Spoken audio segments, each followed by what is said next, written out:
We have some lovely volunteers, Jim and Joan and Hillary. So give them a round of applause for helping out tonight. And is anyone here for the very first time to a Wenatchee River Institute program? Oh, nice, nice. Do we have a little tiny hand here? Awesome. Well, welcome or welcome back for those of you that have been with us before. You may know a little bit about us. The Wenatchee River Institute is a nonprofit that seeks to connect people, communities, and the natural world. And so we do that through things like our community programs, Red Barn events, Science on Tap, our community garden, which will be kind of announcing its 2026 season coming up next month. We have a seed swap coming up. I think it's the end of January. It might be the end. Is it on there? It might be up on there somewhere. So watch the screen. It'll tell you at some point. We also have our youth programs. So we've had field educators doing after-school programs and traveling naturalists this week and all sorts of cool stuff. I would also like to thank our sponsors. So our Red Barn event sponsors include the North Central Washington Audubon Society, Sleeping Lady Mountain Resort, Ludwig's German Restaurant, Leavenworth KOA, the Obertal Inn, Rhinehouse, South Restaurants, Leavenworth Outdoor Center, Orion River Rafting, Icicle Brewing Company, Munchen House, Leavenworth Chamber of Commerce, and Syndicate Smith. So, thank you, sponsors. Shuffle back and forth. And we love our sponsors. We also love our donors. And I know many of you are in the house, so thank you so much if you're already a donor. If you're not already a donor, you are welcome to become one. You can talk with Jim and Joan and Hillary or me, or find a QR code over there. Yeah, just saying.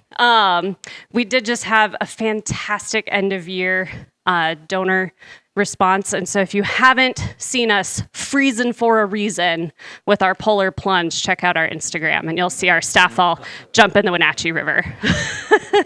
Another aspect of WRI is our effort to connect the community with Indigenous peoples whose ancestral lands are right here, and to connect all of us to the history of this area. So I would like to take a moment for our land acknowledgement.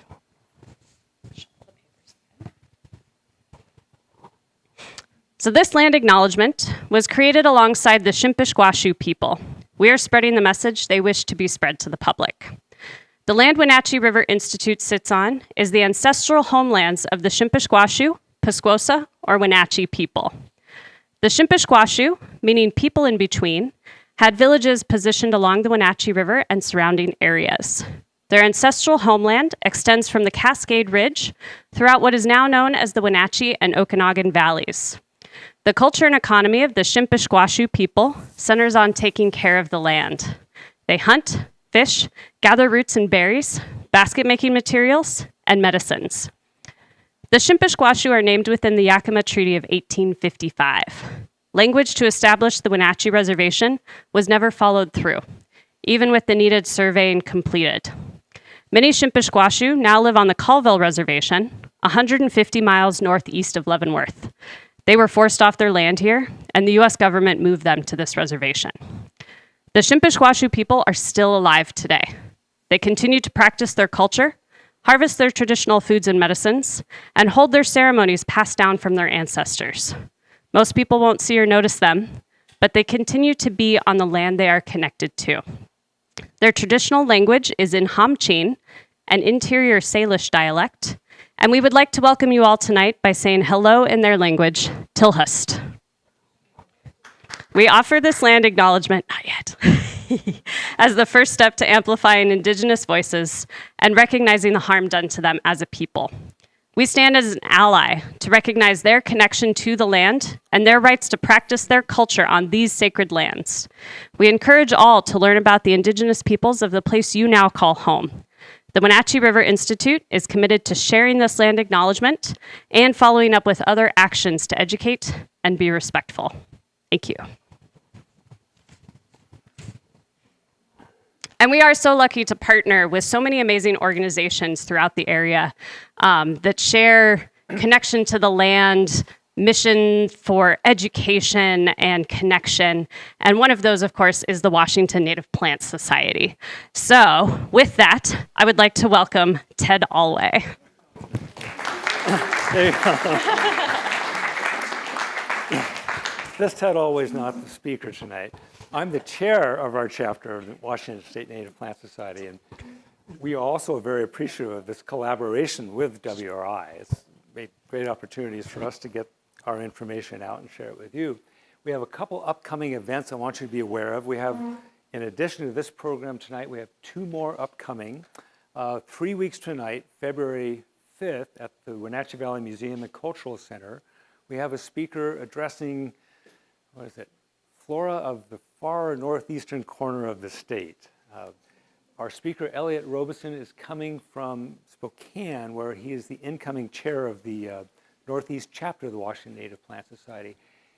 And he'll be talking about the flora there, which is an interesting mix because it resembles what we have here with additions from British Columbia and the Rocky Mountains as well. And he's a dynamic speaker. I hope you can attend that.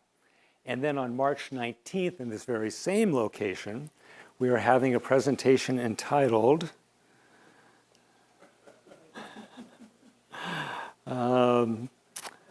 Taking Better Native Plant Photos. 3 photographers talk about how they try to do it. And those 3 photographers are all in the house tonight. So whether you're using your iPhone or a digital SLR, they can help you with that. So please plan to attend that. And one other thing I want to bring up, particularly for, well, especially for Native Plant Society members, coming up on May 1st, we have a state event called Botany Washington. It's for real plant enthusiasts / plant nerds. This year they're meeting near Cooley City and looking at the plants of the shrub steppe. About 90 to 100 people can attend, and it's not cheap, but our chapter offers a scholarship for one of our members. So if this is something that interests you, you'll need to contact Susan Ballinger, and I can give you her contact information to get the application. By early February, they'll decide on that. So please keep that in mind. So with that, to introduce tonight's speaker, I'll ask Jack Minot to come up. So my job is to introduce Ted. That's Ted. So see you guys later. Seriously, as many of you probably know, Ted founded Derby Canyon Natives. And just as a quick show of how many people have plants in your yard that you got at Derby Canyon Natives? As do I, including actually more yarrow than I probably would prefer to have, but that's a story for another time. Ted, beyond being interested in native plants, some of you may or may not know that Ted has a degree in entomology. And so his talk tonight is going to be involve 2 of his passions, which are plants and bugs. And so without further ado, let me introduce again Ted Alway. Oh, and by the way, the people who are teaching this photo workshop are me and Mike Power, who's over there somewhere, and is Tracy here? Oh, yeah, okay, there's Tracy. So that the 3 of us are going to be doing this photo thing. And you don't need to. Okay. Okay. We'll talk about we'll talk about the yarrow later. All right.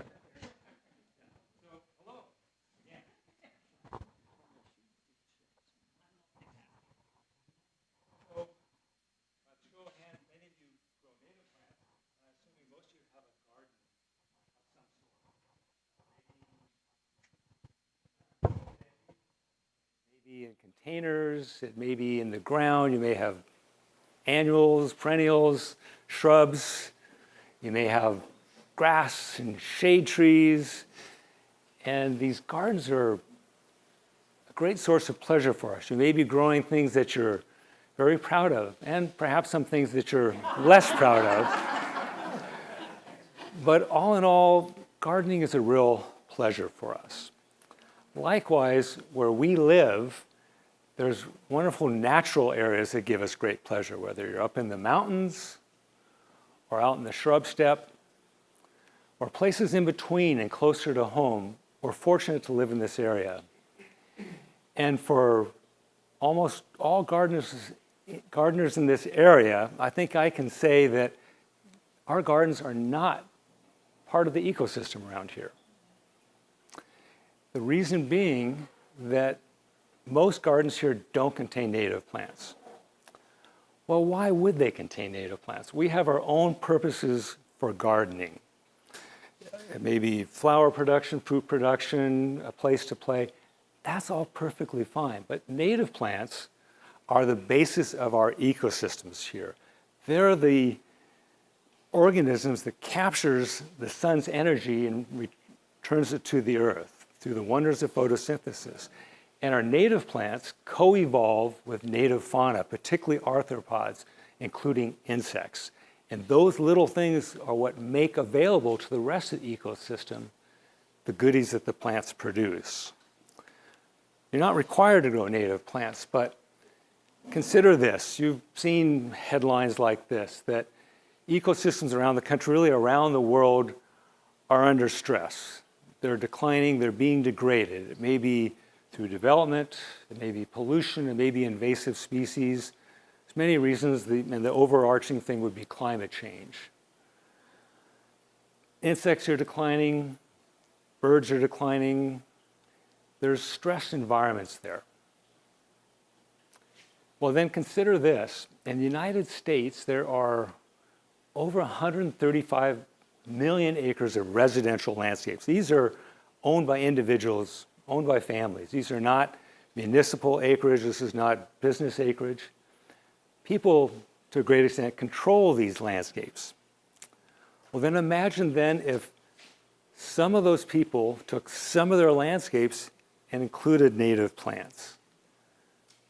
This is what is meant by habitat gardening, or these other terms you see up here, the inclusion of native plants to help tie in with the surrounding ecosystems. Well, what's the purpose of doing that?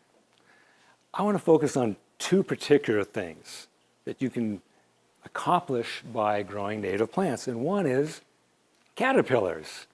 Who doesn't love caterpillars? Well, caterpillars, the larvae of Lepidoptera, of moths and butterflies, co-evolve with our native vegetation. And they depend upon the native vegetation for their livelihood.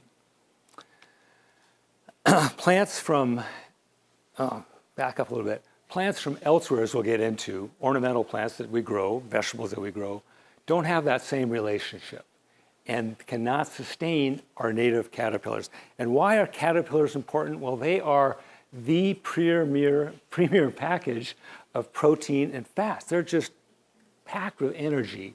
And birds in particular utilize them. This was a revelation, it's too strong a word, but it was a great thing to learn about that I figured 10, 15 years ago that if you wanted to support birds in your landscape, you had cover, you had seeds and fruits and water. That's fine to an extent. But baby birds need these protein packages, and nothing does that better than caterpillars.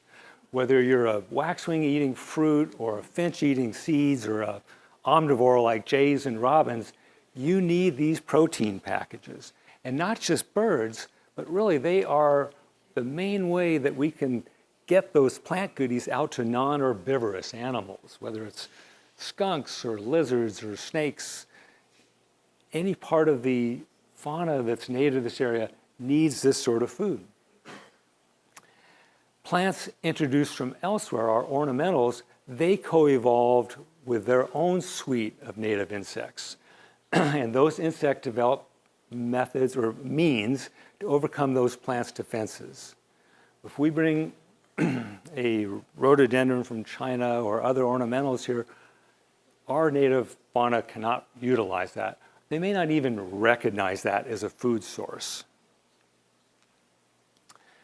To show the importance, particularly for birds, of caterpillars, look at this number here. That these are Carolina chickadees, a close relative of our blackcap or chestnut-backed chickadees here. 10,000 caterpillars total to fledge a full nest. And those have to come from native plants. So you need a lot of plants there to support all those caterpillars to feed them. In another study in Maryland looking at hedgerows, they have a lot of invasive woody species there, and they have some hedgerows that are developed that have all introduced species. Well, the biomass and the diversity of caterpillars in the native hedgerows far, far exceeds what you can find in the non-native hedgerows, with the consequence that not only are there more birds laying eggs, but those 6 eggs may result in 6 chicks instead of 2 chicks. If caterpillars weren't abundant, birds can find other sources, spiders, even aphids, but that's a lot more work to get the same benefit on that. So caterpillars allow them to fully fledge and sustain themselves. And in a final example here from many years ago, Wilson's warbler, another bird we'll find around here, this researcher found over 800 trips per day by the pair to feed that one nest. So the closer that food source is, the more likely they are to be successful. The more they travel, the fewer of those eggs are going to not only hatch, but reach maturity. So caterpillars are mostly moth larvae. They're kind of to me, the unsung heroes of the insect world. There are, I don't know, many, many tens of thousands of moths in North America. And they feed on virtually every plant. Every plant probably has more than one species that feeds upon it, not just on leaves, it may be stems, it may be roots. Butterflies, they're more charismatic descendants. Butterflies are evolutionarily descended from moths, are more charismatic, and there's justifiably a lot of interest in how you can attract and retain them. But you look at the numbers there, their numbers are dwarfed by those of moths. And so some moth fans may say derisive things like, they're just bad tasting day-flying moths. There is some, it's not just a slander, there's some truth to that, because these bright colors often indicate that they have toxic compounds that are repellent to certain predators like birds, which moths do not have. And it often applies to their larvae as well. So as far as ecological impact, moths outstrip butterflies manyfold. So moths and caterpillars, point one. Point two would be pollinators, particularly native bees. There are well in excess of 600 species of native bees in Washington state, and the majority of them occur on this side of the mountains. The reason for that, was interesting for me to learn, is that most native bees are ground nesters. They create tunnels and they provision those by putting a ball of pollen there and laying an egg on it for their larvae to develop and emerge later that year or the next year. Well, the enemy of larvae and that stored pollen ball is fungus, and fungus needs moisture. Well, this side of the mountains, we not only have less rainfall, but we also have more mineral-rich soils with less organic matter. So those bees that are looking to create these tunnels can better find that substrate, often in a drier soil, to create their tunnels and provision the nests. Native plants need these native bees. Of course, they co-evolved as well. Close to 70% of our native plants here are pollinated by bees. Do you know what the single biggest pollinator besides bees is in that 30%? Flies, beetles. It's wind. Those wind-pollinated plants, the conifers, the grasses, and some others. Certainly beetles and flies and moths and butterflies, they perform some role there, but our native plants are largely dependent upon native bees. Plants and bees have competing objectives, if you will. I don't think they would phrase it that way necessarily, but if you're a native plant, you want to receive pollen from others of your same species, or at least your genera. And how do you do that? You want to train, coerce, or manage those bees so that they're going from balsam root to balsam root, not lupin to balsam root or penstemon to balsam root, because that's a failed exercise for them. Most of our native bees are fairly specialized. The real generalists we have are honeybees, which are not native, and they will go between those various different crops, dandelions to pear trees to balsam root, and don't pollinate the balsam root very well because of that. So plants, through changes in flower morphology, pollen shape, and particularly pollen chemistry, encourage bees to say, I will reward you with this, no, so much, I will reward you with this pollen should you go from one of my kin to me and successfully pollinate this plant. Some extreme examples, some good examples. The mallow family, this is orange globe mallow. The mallow family relies heavily upon one genus of bees, Diadacia, for their pollen. Due to pollen chemistry, honeybees do not pollinate it. They need this one particular genus.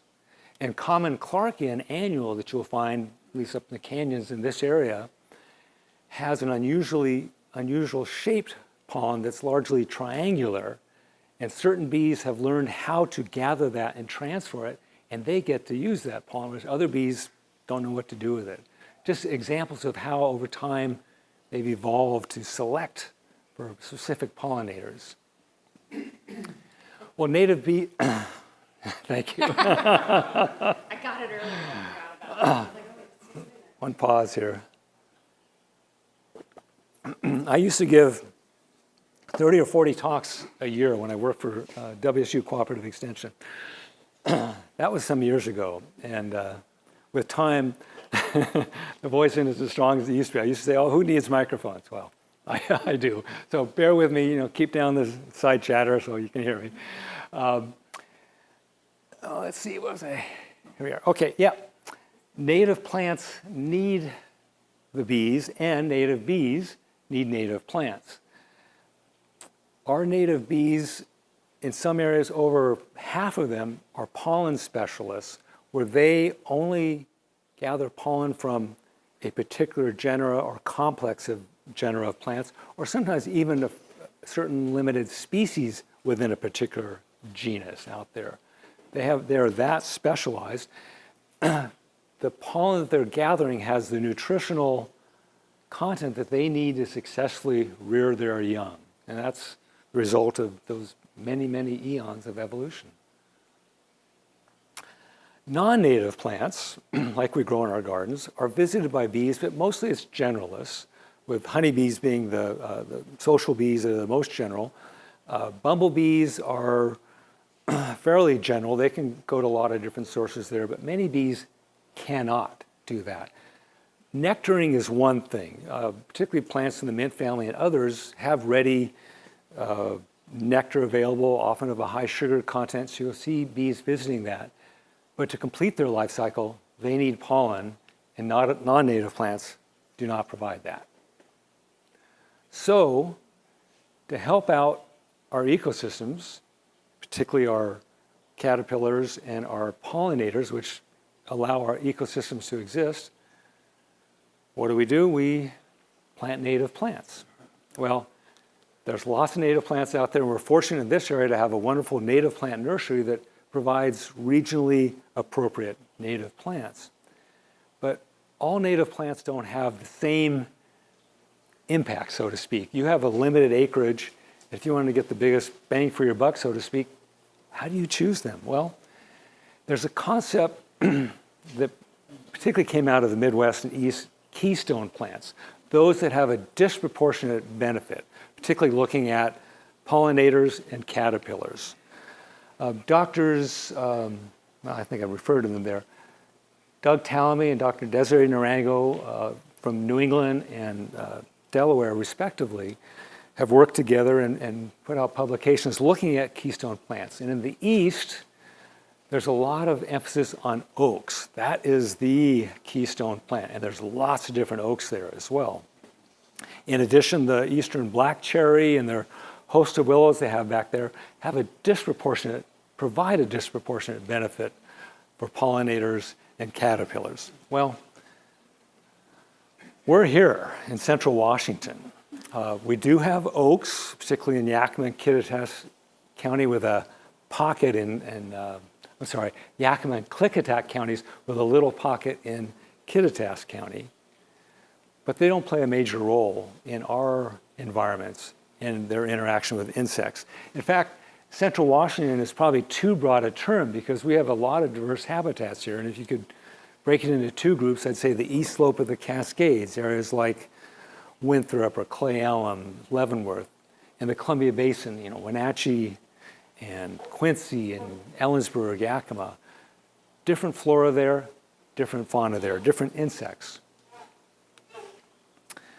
So how do we select keystone plants from our area? Well, certain groups, the Xerxes Society, a lot of information here, and Julie is here from the Xerxes Society. Please check that out.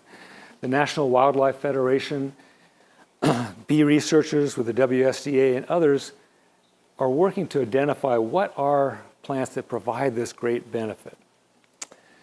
Well, number one, we say, okay, they've got to provide benefits for our caterpillars and specialist bees or both, okay? Secondly, they need to be available and suitable for a landscape. I had the experience in having a nursery that when I was getting started, I didn't have enough of certain plants, and particularly looking at tall Oregon grape and vine maple, so I ordered them from elsewhere. The Oregon grape came from the Willamette Valley, the vine maple came from the Columbia Gorge. Beautiful looking plants. Well, come summer, the vine maple got all crispy and lost most of its leaves, where those grown from seeds collected up Derby Canyon retained their leaves. Likewise, the Oregon grape, come winter, was defoliated. It was not used to our area. So you need regionally appropriate, regionally adapted plants. But it's not just climate adaptation, it's also their relationship with native insects. This refers to a British study. I've seen one out of Illinois as well, talking about how something like the Oregon grape in Western Washington evolved with a different suite of insects. And coming over here, though it may be recognized and provides some benefit, it is not equal to its home area.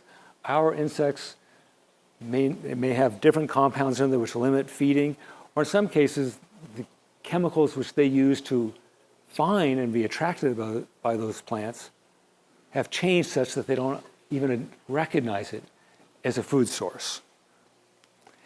And finally, choosing plants for your landscape, it's your decision what's landscape friendly, but it has to work for you.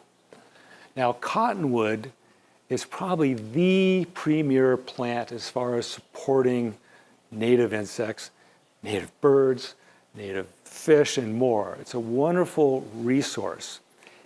There's few landscapes that have cottonwoods, and for good reason. It's a large tree, it's an aggressive tree, it's a fairly, you might say, messy tree. Likewise, you want plants that are going to survive, that you don't have to fuss with and replant. My experience with bitterbrush, which is a wonderful shrub, it's a nitrogen fixer, deer browse, wonderful for pollinators and caterpillars, it's touchy. And trying to get it to survive is tough. So it's not used in landscapes particularly.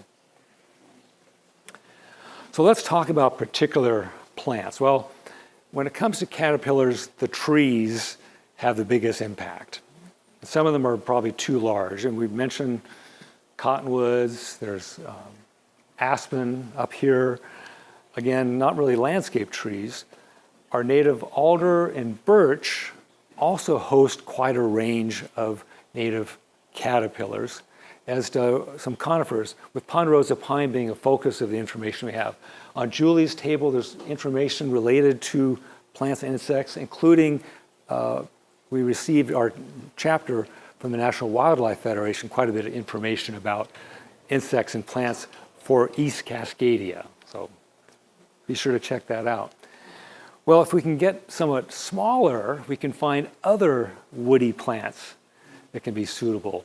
We have two native cherries in this area, the bitter cherry and the choke cherry, that are more moderate in height and also host a large number of caterpillars.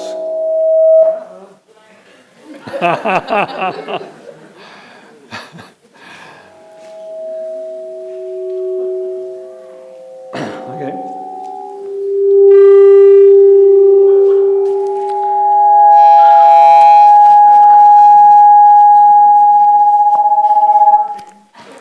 Is it me? Okay. Okay. Well, okay. We'll carry on. Likewise, willows are a great host for many caterpillars. Now, there's, I don't know how many species, at least 15 here in central Washington willows, many of which are either riparian or need moist areas. I mentioned Schooler's willow here because it's an upland willow that is not rhizomatous and spreading, that has good uses in the landscape as well. Now, in all cases, you see there's a range in the number of species out there. Much of that relates to where these plants are found. The moisture areas, as you get further in the mountains like Leavenworth, tend to have more species of moths available to feed on them. As you get into drier areas, there may be fewer species feeding on them. They're still very important. They may, instead of having 20 species or 200 species on this, it may be 100 species, but still is the source of those caterpillars. Other woody species with lesser amounts, but still important to this whole complex of supporting the ecosystem would be, as you see here, the roses, the brambles, things like native blackberries, thimbleberries, blackcaps, etc. We have a species of hawthorn here in Chelan and Douglas County, the black hawthorn, the serviceberry, and more will fit into that category of helping support many of these caterpillars. When we get into the herbaceous plants, these are flowering perennials, two that really stand out are sunflowers and goldenrod, as far as what they host out there. Many others also host them, and in aggregate, they make a big difference. You may say, okay, this species of lupin, it's got 10 species on it, and this species of fleabane's got 9, but in aggregate, you get a complex of caterpillars out there. Well, then let's look at the specialist bees. As far as woody plants, the two that really stand out from what I have read and learned from others would be willows and rabbitbrush. Willows tend to bloom early in the season. They're some of the first pollen available. March, April, into May. Rabbitbrush is that late blooming shrub that really doesn't get going until sometime in August and moves well into October. Well, there are specialist bees throughout that period.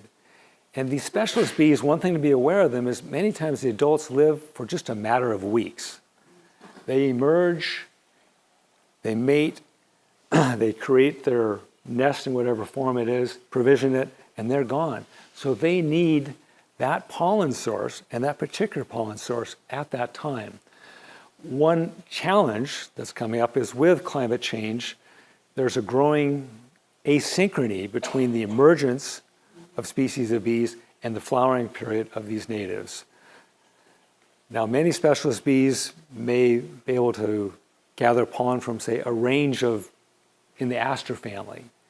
So having a range available makes it more likely that they can find what they need.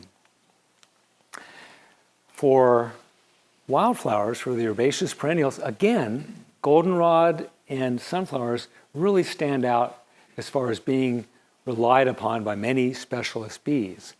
But really, all of these native plants become important to some bee or another, particularly the aster family, the sunflower family, Asteraceae. There is an Asteraceae blooming early in the season in April, and there's an Asteraceae blooming in September and October. So when you're trying to support these bees, if they're popping up for 2 weeks here or 3 weeks there, hopefully they can find something that is appropriate for their needs. And not to dismiss plants which maybe don't have as much benefit, because native plants are used by bees in many capacities. Nesting material may be one. You've probably seen leaf cutter bees cutting out these circles in leaves. This is serviceberry in this case. Or we have stem nesters. Something like the elderberry pictured here in the middle has these pithy stems which can be excavated and serve as good nesting sites for stem nesting bees. Or it may be clumps of perennial bunch grasses that help provide that overwintering home for bumblebees, protection from the elements out there. So really no native plant is not valuable, including these. So talked about some native plant considerations. Well, in your garden there's other things to look at there. One is the concept of congeners. These are plants of the same genus that are used as ornamentals. In one case, we have the weeping willow, which originates in China. It's a salix, and we have lots of salix here. But it evolved far away, and our native insects may not even recognize it as a food source, and if they happen to land on it, they may not be able to rear, their young may not be able to feed upon it. Something like the butterfly milkweed on this other side, lovely plant, great ornamental. It's found in at least 40 states in the lower 48, but not in the Northwest. So it's a relative of our showy milkweed, which we have here.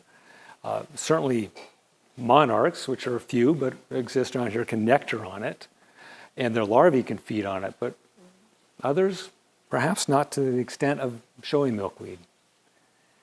And then there's the issue of cultivars. Many of the plants that we have here natively have been selected as cultivars, or nativars is the term that's used, selected for other qualities like a more compact growth habit, or more floral abundance, or different colors. That can impact their utility for native arthropods. A couple things to look at would be flower form. Our native roses are singled. The ornamental roses are doubled or more, which limits access to pollen. And when flower color and foliage color is changed, it was particularly pointed out to me in literature when we get into different colors like this purple elderberry here, our insects may not recognize it as a food source. The phytochemicals that they are using to orient towards it, initially on the wind and later when they land on it and taste it with their feet, they may say, no, this is not a food source. Or they may lay eggs, but there's compounds in there which limit the growth of the larvae, say in the case of caterpillars on it. I found a study done recently in Oregon looking at nativars of 10 different wildflowers. And their conclusion, looking at its suitability for pollinators, is that in almost every case, there was fewer visits, fewer pollen taken away, lower sugar content. These nativars were selected for qualities other than what was best for native bees, and that shows up in these cases. Another consideration is turf grass. Turf grass is the biggest crop by acreage in North America, far more than corn, and it's really a biological desert, and it's a net carbon emitter. Turf grass is not inherently evil. There's nothing wrong with it. The concern is, how much do you really need? It can be an important part of a landscape. The hope is that people will limit it to what they really are using in their landscape needs. There are turf grass alternatives. Some of them, like thyme or sedums, they bloom, they're visited for their nectar, but they don't support the whole suite of native insects out there. Better yet would be to have native bunch grasses, or ideally native bunch grasses with wildflowers in them. That's a different aesthetic, and it has its own challenges out there, but that will tie into our native ecology. When we reach the end of the season, we have our plants senescing and dying, leaves on the ground, hollow dead stems up right there. Increasingly the research, and you've probably heard of this too, is the concept of leave the leaves, because there is life in those dead plants. There are overwintering spiders and other arthropods. There's insects. They may be larvae, they may be pupae, they may be adults out there. So the longer you can leave those into the spring, the better chance they have to emerge. In fact, some don't emerge until well into the spring, like in May. If you remove these materials, which is we do, instead of piling them up or composting, if they can be spread elsewhere, if you have the room to do that sort of thing, it gives the chance for the remaining critters within that to emerge. But certainly leaving them through the winter well into the spring is a great benefit. Pesticides, of course, insecticides, if they're eliminated, it makes great sense when you're trying to protect insects. But herbicides, fungicides have their impact as well. So limiting their usage makes a big difference. The question that I've read and which I've been asked in preparing for this talk is like, okay, I live in an urban area, I live in a suburban area, and I'm planting these native plants. How is that really going to make any difference? Well, it does. They will find you in time. And some of the best work that I read about was done by Dr. Chelsea Prather at the University of Dayton, Ohio, where she was working with remnant prairie in that area and categorizing the insect life that existed in there. And then within the city limits of Dayton, in the suburbs and in the city center, including 2 green roofs, prairie facsimiles were created. And she documented with her grad students and undergrads, who did a lot of the work, the changes over time of insects coming to these remnant patches there. Of course, the first ones arrived were the largest and the strongest flying insects. But insects find these plants, by phytochemicals. They can detect on the air and orient towards that plant. And then when they get close, land and determine, yes, this is what they need. She even could show that insects, in a sense, hopscotched in to find some of these interior city plantings, because they would find certain insects in abundance in some spots, and then the next year find them perhaps a mile away, further in there. So putting in these plantings does tie in. In fact, it's more important in urban and suburban areas, in some areas, than where many of us live. I live close to wildlands.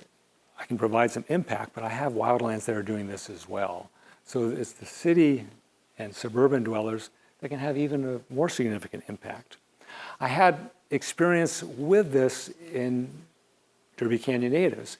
When it was started in 2001, it's surrounded by my pear orchard and neighboring pear orchards, which again are kind of biological deserts. There's not a lot of insect life moving through those. And I put in plantings of the plants we were selling so people could see what they look like when they're mature. Well, the pensimons, which you see on the right-hand side there, within a couple years were visited in May by these masses of these blue, black, megachilid bees swarming on them. We've been gardening for 30 years, ornamentals at home nearby, never saw them. They found those penstemons. And not only did we have the biological desert of orchards around us, but it was quarter mile, half mile plus to the nearest native habitat. We also put in a patch of milkweed, which did very well. And in year 3, these red longhorned milkweed beetles showed up. Big insects, strong flyers, beautiful insects, and they are milkweed obligates. They have to feed on milkweed. The adults feed on the flower buds and on young foliage. The larvae are inside the roots there, and the vigorous milkweed coexists with them just fine and dandy. I, in later years, went out looking for milkweed nearby. There wasn't any down by the river. Finally, well above the irrigation ditch above our house, at least a half mile away, I found some. There may have been some closer. That didn't stop them from coming in and finding it. So, if you're going to try to maximize the benefit of including native plants in your landscape, these are somewhat obvious things to look at there. You want to plant a diversity of species to support a diversity of insects. And the more you can plant, the better. You also, particularly with the herbaceous plants, it's best to plant in groups instead of having a single blanket flower. If you have 3 or 5, it's more likely to be found and utilized. It's more ecologically significant. And of course, the larger the area you can plant, the better. Just to show you that I didn't make all this up, I did rely upon other sources. I was fortunate to be able to meet some people, to talk to them on the phone, to exchange emails, to read their literature. But I want to highlight a couple key sources of information. One would be Dr. Doug Tallamy. He is the entomologist from the University of Delaware who's become somewhat of a leader in this and has put out a number of books that are easily understandable, very accessible for the general public. This, How Can I Help, is his latest publication. I bought it here in Leavenworth. Great information, with a proviso that he's in the mid-Atlantic states and much of his work is focused on the East and upper Midwest. There is more information coming out in the West. I found some. There's probably more out there. I'd love to find more about this. Doug Tallamy is also behind Homegrown National Park, which began several years ago, promoting this concept of residential landscapes, including natives, for many benefits. If nothing else, the beauty alone, but also because of the tie-in to support the local ecosystems. The other primary valuable resource in looking at that would be the Xerxes Society for Invertebrate Conservation, which Julie Bankin is a representative of here. They work with not just arthropods and insects, but with all invertebrates that maybe some of you heard of E.O. Wilson, the biologist, the famous biologist at Harvard in his later years. He cited these insects as the little things that run the world. And really, without insects, we wouldn't be here. They are that important to our ecosystems out there. But the Xerxes Society is a wonderful reference. There's good information here. You can find a lot online, a lot to refer to, and they do great work. And I have to acknowledge that though most of these photos are ones that I've taken over the years, I was very fortunate to have several people kindly let me use their photographs. Ron Bockelman, David Giblin, Susan McDougall, and Lisa Robinson from Wenatchee, who couldn't be here tonight, but she does some wonderful bee photography. These are pictures of several habitat gardens in our area, and there's many, many more out there. I'm sure some of you have them as well. And hopefully more will be created. And I want to close with a picture of a non-native plant with a non-native insect. Hopefully you can spot it, just because it's pretty. Yeah, those mantids are from the old world. And I put my email up there because I really rushed through this. And if you want to contact me, I can share better the information I had here tonight. And there's also some of you here and some of you watching online who know far more about aspects of this topic than I do. And I welcome more information because this is the first time I've given this talk. I think it can be improved, so I welcome input. So with that, let's have a discussion and questions.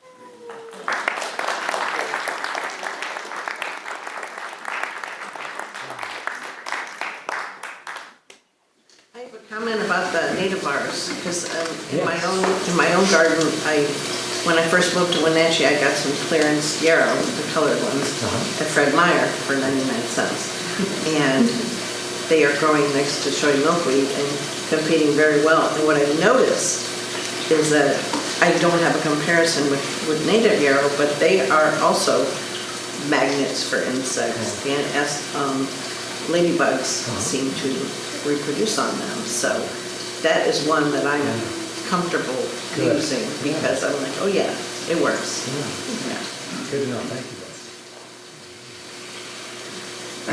Other questions, comments, suggestions? Yes, back there. When you're going plant hunting in the spring and you know that a willow is a good thing plant, how can you tell whether it's native to your area or it just came from New Jersey? And it's in your home landscape? And it could be in my home Yeah. landscape. How do I tell? Yeah, willows are a tough one to distinguish. They hybridize the native ones, so it's hard to tell what our native ones are in every case. And introduced ones, short of having that label, when it was originally purchased maybe 20 years ago, it would take a master gardener probably to help identify that for you, yes. Hey Ted, how does Douglas maple compare with vine maple as far as being a good habitat? I couldn't tell you. Some of the literature here may help you know about that, but both Douglas and vine maples occur here in the Upper Valley. They've been here for eons, so I'm sure they're both part of that. And being woody species, they tend to have more caterpillars per volume than others. Yeah, Joan. So sunflower, you were extolling its praises, but the sunflower that opportunizes in my yard is probably not native. I mean, I think it's just the seed that's floating around, but boy, is it ever like spreading everywhere in my garden. I mean, I go around pulling it up. But do you know if that sunflower is of any value? I believe so. The chemistry of that is, I think, almost identical to the wild one from the prairies out there. And sunflowers have more specialist bees that visit them than any other herbaceous perennial out there. Yeah. They hang out on the flower, waving in the wind. You see like 12 birds. About the sunflowers, what the other great thing about them is the late bloom season. It blooms, Right, yeah. into the end of October if we're lucky. Yeah. So it's helping fill that niche where, like with climate change, where, we're not getting cold weather when we're supposed to, but those plants are still blooming, so insects that are out and about can still use them. Hi, Bonnie. And I have a question because I've been thinking about this. I have lots of the plants you showed. But I also have one cultivar of dahlias. I grow the one called Winnie the Pooh. It's more than And if I'm going to do any work on it, I have to do it really, really early in the morning or really late in the afternoon because some mornings I have counted 7 different pollinators Dahlia. on a dahlia plant. My question is this acceptable or should I be going? It's definitely acceptable. And I don't know whether I have the right, it is a member of the sunflower family, sort of, Yeah. It's a collarette, which is a flat. Yeah, it's a flat one, you're right. Yeah. It's one of the flat ones. Yeah, I want to emphasize that I don't disparage ornamental plants. Our garden is largely filled with them. It's a wonderful world of plants to try growing out there from around the world. So no cast shade in any of those. It's interesting you say that dahlias are originally a New World native, I think from Mexico or so, and that you see them on there shows that at least the nectar is very attractive for them. Yeah. And the asters, that Michaelmas daisy, again, which is an introduced species, but I grew it in the fall because it's the last thing blooming. They bloom. I still have some flowers and some pollinators. Yeah. And the things are vibrating with a number of different pollinators. So, mixing them? I would certainly do that, yeah. Okay. Sounds good. We have a couple of questions from the chat. Someone says, I recently moved here and would love to create a more native plant-friendly garden, but I worry about leaving the leaves with the wildfires here.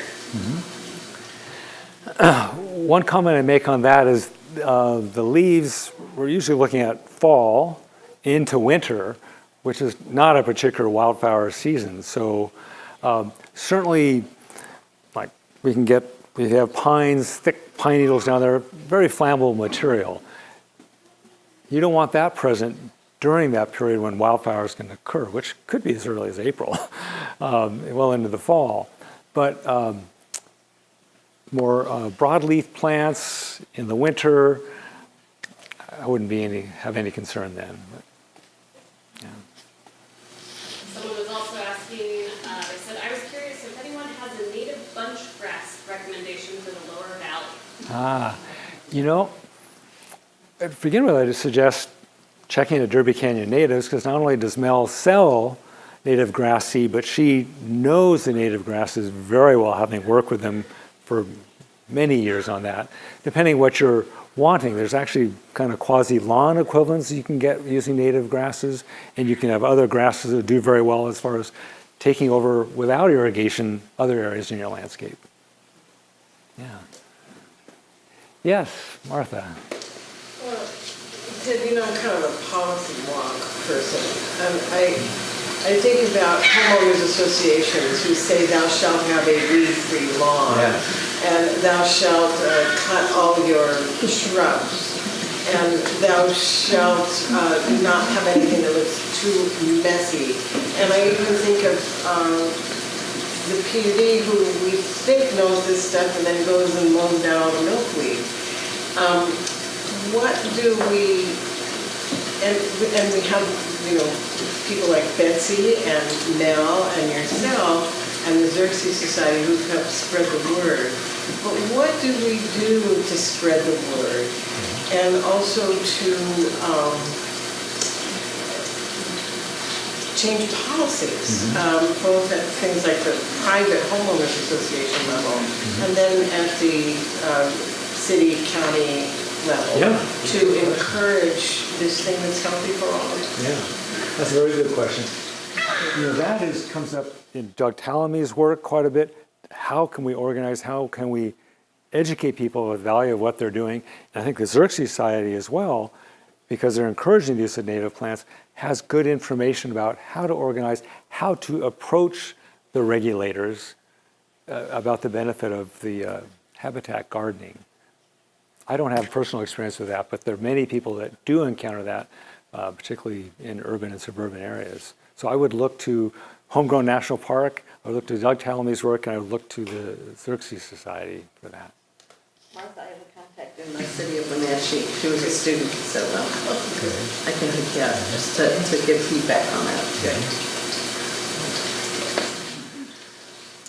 Yes, Julie. Just real quick, I'd like to say for the Xerxes Society in the spring, usually like the middle of April, there is a habitat kit giveaway, but you have to apply earlier, like maybe February or March, and you apply for it, and then in the fall, so October, Derby Canyon provides the free plant. Well, the Xerxes Society gets grants, and then the plants come from Derby Canyon, and you can go and collect a kit, like 30 to 40 native plants, and we know they're locally grown, no pesticides, and they're actually all chosen specifically because they are the plants that the bumblebees use as their food. So very just beautifully organized so that the bumblebees will benefit from whatever you plant in your yard from these kits. And so you can go online early, and you can even sign up and they'll let you know when that is going to happen. And this is the third year that we're having the Habitat Kit giveaway. And in the last 2 years, everyone who applied was able to get a kit. So hopefully that's still the case. The idea being you can't use pesticides, and you have to put up a sign that says, the sign that's right up here. It's a nice sign. But anyway, so that's one way to put up a sign and let your neighbors know that you're doing this on purpose. And that way we'll spread the word. When do you apply? What time? Probably March. Thank you. Yes. As far as our upper valley and lower valley are nighttime pollinators, do we have a significant population of them? Of nighttime pollinators? Yeah, and what would the impact of those nighttime pollinators be on native plants? Currently, I'm familiar with the sphinx moths in that group, which are hummingbird moths are often called. In fact, coyote tobacco, Nicotiana attenuata, which is a native annual tobacco, it's a rampant weed if you let it get away, but that is one of the favored food sources for some of those. I don't know of any nursery that grows it, but it's one of these plants that has about 1.2 million seeds per pound. So if you get a little bit goes a long ways. Most moths are nighttime flyers, so you think that some adults don't feed at all, but those that do are probably relying upon nectar to sustain themselves. They don't eat pollen. So I suspect there are nighttime pollination going on. Yeah. Virginia. A couple more from the chat. My friend Dawn suggested I plant white leaf Phacelia, and for weeks or months it was covered in bees. Thoughts on this plant? Yeah. It's interesting you say that because I think Mel still grows it. I started growing it late in my tenure with Derby Canyon natives. Even in a hoop house that's covered with shade cloth, the bees found it. It's not that showy a plant, but it is very attractive. Yes. And it grows more successfully in the upper valley than the lower valley, for sure. Yeah. It is native, yeah. What was it called again? Silver leaf Phacelia. Phacelia hexata. They're native, they're annual Phacelias too, that I've been experimenting with. It's just super fun to grow around. Further questions, comments? I have one more from the chat. All right. Are there any native annual forbs that folks have in their gardens that are good for pollinators? Yes. Nancy, what's your experience? Oh, there's tons of them. You have quite a few. We've talked about sunflowers, but I've been playing around with a Rocky Mountain bee plant, which is a late summer, mid to late summer bee magnet. It gets very large, so be forewarned. There's the yellow bee plant. Any of the Clarkias, the annual Clarkias are great. Lobelia is an early bloomer, does not withstand the heat, but in the spring it's fantastic. So yeah, there are lots of them. What's the bee plant, what's the genus? Well, it was Cleome, now it's Peridoma. Yeah. Peridoma. Yeah, and then there's one that is actually, I know for a fact is locally native to the semi-slope area, is the little, my brain is freaking. But there are definitely locally native annuals, and even those that are regionally native because of mostly, yeah, I have a lot. You've been kind of a pioneer in native annuals. Your own yard shows many of these, and they're self-sowing and reproducing. Great. Yeah. Yeah, our Rocky Mountain bee plants have brought a ton of bombus bees that were like dang near the size of my thumb. The largest bees I've ever seen, for sure. And they came all summer and all fall. It's a really great plant to have in your garden. We have a little free seed library here at WRI, and there's Rocky Mountain bee plant and coyote tobacco seeds in there if you would like to get it. Well, I have extras, I should bring them. That Rocky Mountain bee plant is a showy plant. Derby Canyon natives, I think, still has it. A planting that's probably 40 feet long and 5 feet wide on the entrance last year. It's just gorgeous. No water, no irrigation. Don't water it. Yeah. Lori. So what I've found, and I read about it, is I always put out a very shallow dish of water with rocks because they also need water. And they don't need deep water. Talk bees. Bees. Well, actually, I got other insects too, but it's especially when it gets really hot, and I put it in the shade, and gosh, there's just all kinds of bees and drinking that water.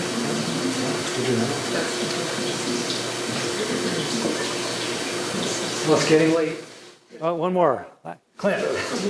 Common people have mason bee boards out. Do they mason bees benefit native plants?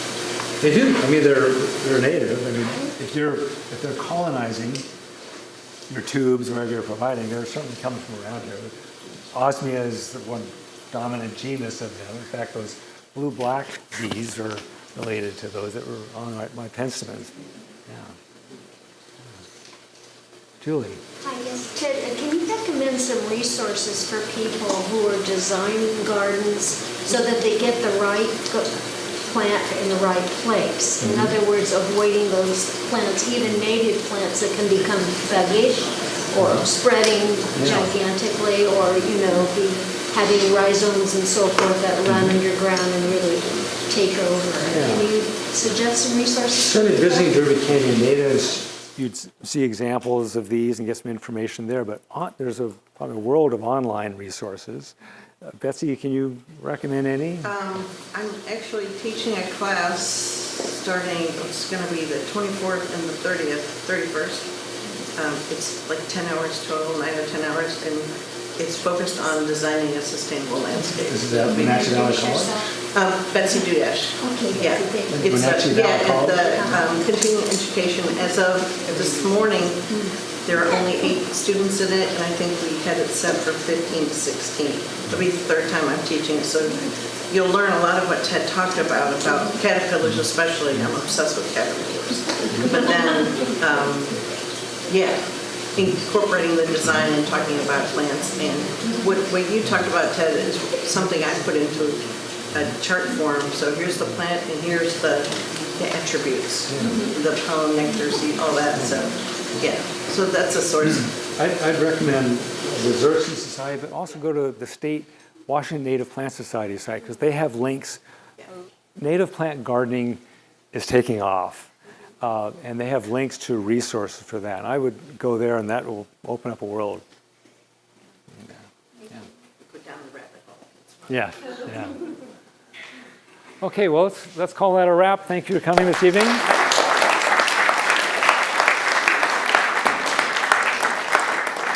you so much for coming, everyone. Feel free to stick around for a little bit, chat with Ted, chat with each other, and we'll see you next time.